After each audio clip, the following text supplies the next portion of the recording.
خدای ورور سوال کړی دا ډېر اهم او ضروري سوال دی. هغه دا چې د ترور لوري مې غوښتلې ده یا په نکاح کړې ده، نو یو مسله دا دی چې د ترور دا لوري دا زما نه ده خوښه او زما د هغې خور خوښه ده، خو نه مور پلار وایي چې ته به لازم د دقې جنۍ سره واده کړې. دویمه مسله دا ده که زه ورسره واده ونه کړم نو بیا د دغې جنۍ رور زما خور نه واده کوي، ځکه چې هغه هغه له ورکړې ده چې ته به دا واده کوې موږ به دغه واده کوو. نو په دې شرط هغوی زما د خور سره واده کوي چې زه د هغوی د خور سره واده وکړم. اوس حل د دې مسلې هغه څه دی؟ الجواب، اول خو دا خبره یاده کوي دا کم عقد د واده چې شوی دی د دوی په منځ کې دې ته نکاح د شغار ویلی کېږي او دا حرام دی چې ما له خور راکړې زه به دله خور در کوم، ما له لور راکړې زه به دله لور در کوم، دا په شریعت کې نشته. او حدیث کې داسې راځي صحیح بخاري صحیح مسلم کې عبدالله بن عمر رضی الله عنهما وی ان رسول الله صلی الله علیه وسلم نهى عن الشغار، پیغمبر صلی الله علیه وسلم د شغار د واده نه منع کړې ده. د شغار د واده څه ته وایي؟ نو د هغې تعریف دا دی چې هر یو خپله لور یا خپله خور بل ته په نکاح ورکي په دې شرط چې هغه ول خپله خور یا خپله لور په نکاح ورکي، که منځ کې مهر او که نه. بعض علما دا وایي که مهر پکې ایښودی بیا څه خبره نه ده، بغیر مهر حرام دی، نه دا کمزورې خبره. که مهر پکې ایښودی او که نه ایښودی خو چې دا شرط یې پکې ولګو نو دا نکاح حرام دی. او په دې باندې یو بل ښایسته دلیل هغه یو روایت ته امام ابو داود راوړی، نورو کتابونو کې هم شتي. عبدالرحمن ابن هرمز رحمه الله وی چې عباس ابن عبدالله ابن عباس، د عبدالله ابن عباس زوی د عباس، هغه عبدالرحمن ابن الحکم ته خپله لور ورکړې وه. عبدالله عباس، هغه عباس نه د پیغمبر صلی الله علیه وسلم تره نه، عباس د عبدالله ابن عباس زوی، هغه عبدالرحمن ابن الحکم له خپله لور ورکړې وه،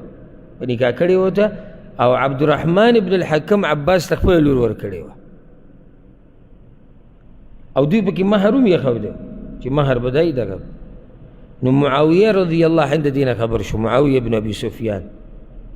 نو هغه په هغه ټیم کې چې کوم مشر و مروان ابن الحکم هغه امیر مقرر کړو، هغه ته لیکل وکړو چې د دوی په منځ کې جداوالی راولي، یعنې دوی د نکاح صحیح نه ده. او دی ورته هم په خط کې ولیکل هذا الشغار الذي نهى عنه رسول الله صلی الله علیه وسلم، دا هغه شغار دی چې پیغمبر صلی الله علیه وسلم دې نه منع کړی دی. نو اولنی خبره خو ورور په دې سوال کې دا ده چې دا نکاح په دې طریقې سره دا صحیح نه ده چې دا شرط پکې کېښودی شي. او که چېرته بې شرطه داسې کار وشي لکه یو کور والا لاړ شي د یو کور نه جنۍ وغواړي، بیا څه وخت بعد راشي هغوی هم د دې کور نه جنۍ وغواړي، هېڅ خبره نه ده. دا شرطونه پکې نه وي چې زموږ دا به غواړي نو موږ به یې درکوو، که دا دې ونه کړه نو هغه نه کوو، دا قصې به پکې نه وي. خو اتفاقا داسې وشي نو په دې کې څه حرج نشته. خو که چېرته د مخکې نه اتفاق داسې وکړي او شرط پکې وتړي بیا دا نکاح حرام دی. اوس د ډېرو په زړونو کې به دا خبر راځي چې موږ خو داسې کړي دي، ځکه زموږ پښتنو کې دا قصې ډېرې دي. نو چې چا کړي دي صحیح خبره دا ده، راجح قول او د حدیث په رڼا کې چې دا نکاح صحیح نه ده، خو دی جاهل و په هغه ټایم کې. نو اوس کول په ده داري چې دا نکاح صرف تجدید وکړي، بس نکاح تازه کړي، نور پیسې نشته، ځکه چې دی د دې مسلې نه خبر نه و، جاهل و، چا خبر کړی نه. نو د نکاح تجدید هغه پې لازم دی. نو دې ورور ته موږ دا وایو چې اول خو تاسو په دغه مسله کې پرېوتې او دا مسله څه ده؟ صحیح ده؟ غلطه ده، دا نکاح نشته په شریعت کې. دویمه مسله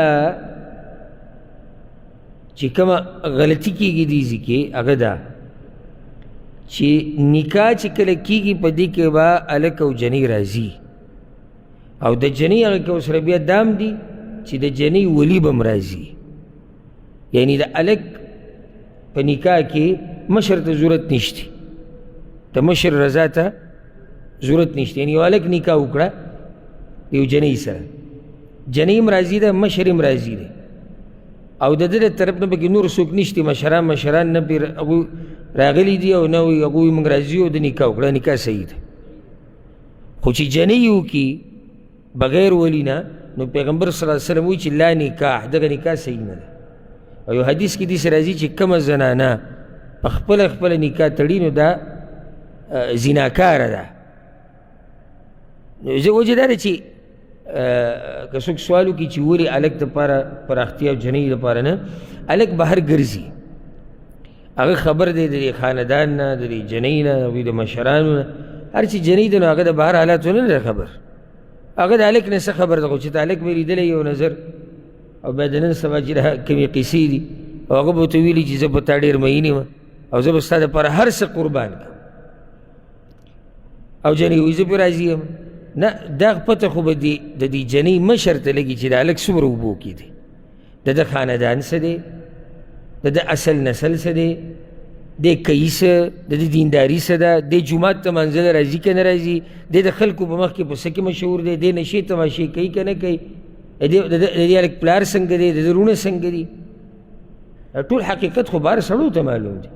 ښځو ته دا حقیقتونه خو نه دي معلوم. نو ځکه د ښځې په نکاح کې د ولي رضا کېدل دا شرط دی چې مشر به پرې راځي. هر چې هلک دی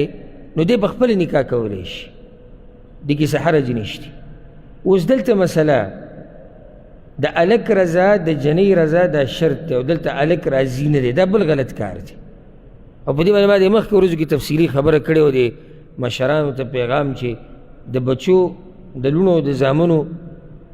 په ودونو پورې هسې ټوغې مه کوئ.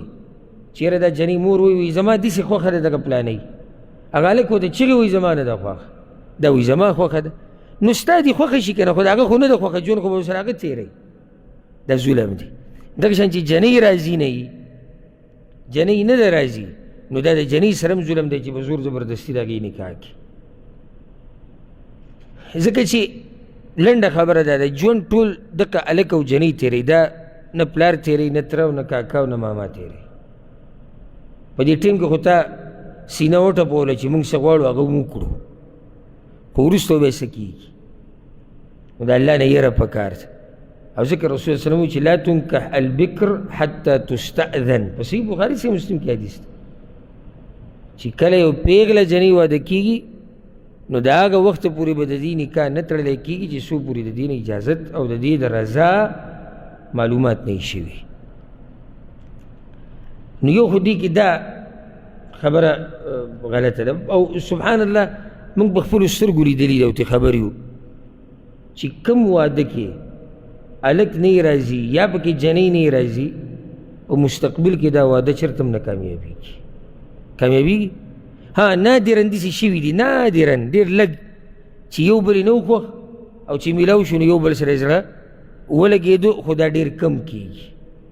نور چې د اول نه هلک په زړه کې دا چې ولي که نه چې دا جنۍ زما نه ده خوښه، نو بیا ورسره نه برابرېږي، یا جنۍ وایي چې زما نه دی خوښ.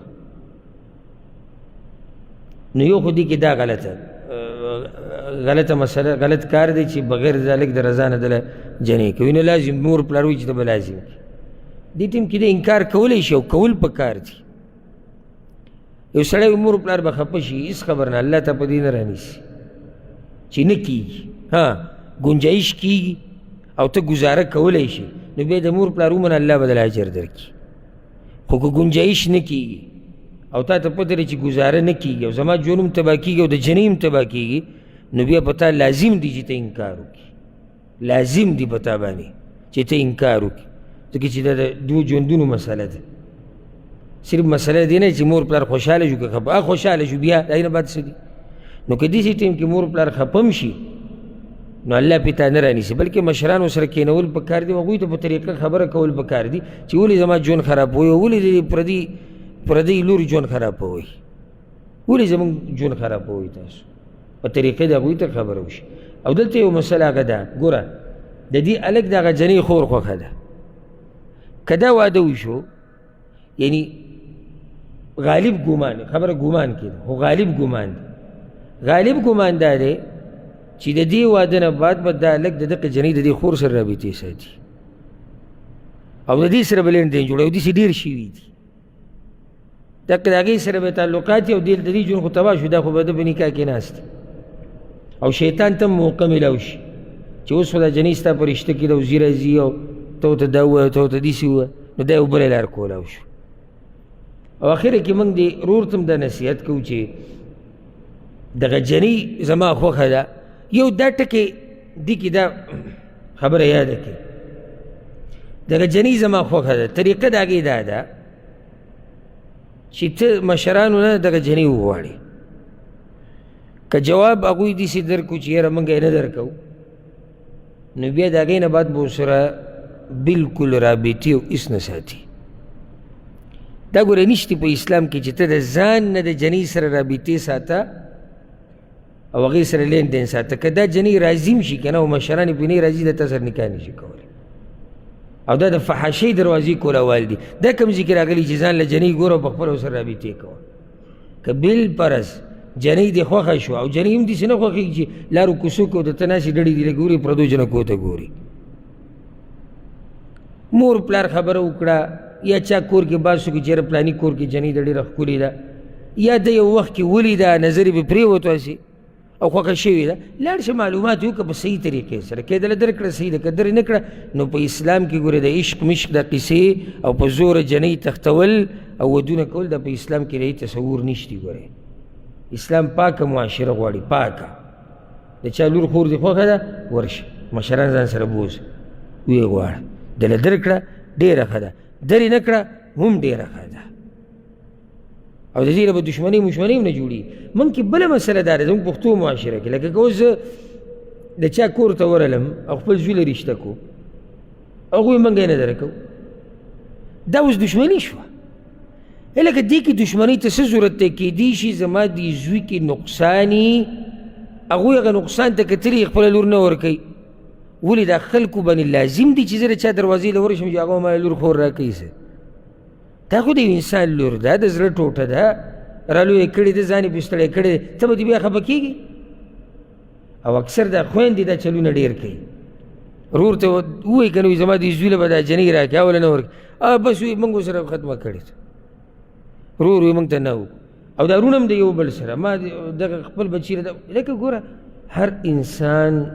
د خپل بچي په باره کې ښه سوچ کوي تا د خپل بچي لپاره سوچ کړه غوښتلي درې نه کړه بس خبره ختمه شوه ته دومره غټ سړی چې بچي له ورانې کې او دغه کې او دغه شان شوي دي او موږ ته بیا خبر شوي چې د دې د لاسه چې یاره خفګان پکې رانه شي هغه رشتې ته ها کړي دي وروسته هر څه تباه و برباد شوي دي هر څه تباه و برباد شوي دي او بیا پکې وروسته څه کېږي نو بیا خو پښتو به لازم سر ته بیا رسوي نو دې د ودونو په دې مسلو کې ګپ شپ مه لګوئ د دې نه ټوکې مه جوړوئ چې کومه خبره هغه صفا کوه او احتیاط پکې ډېر کوه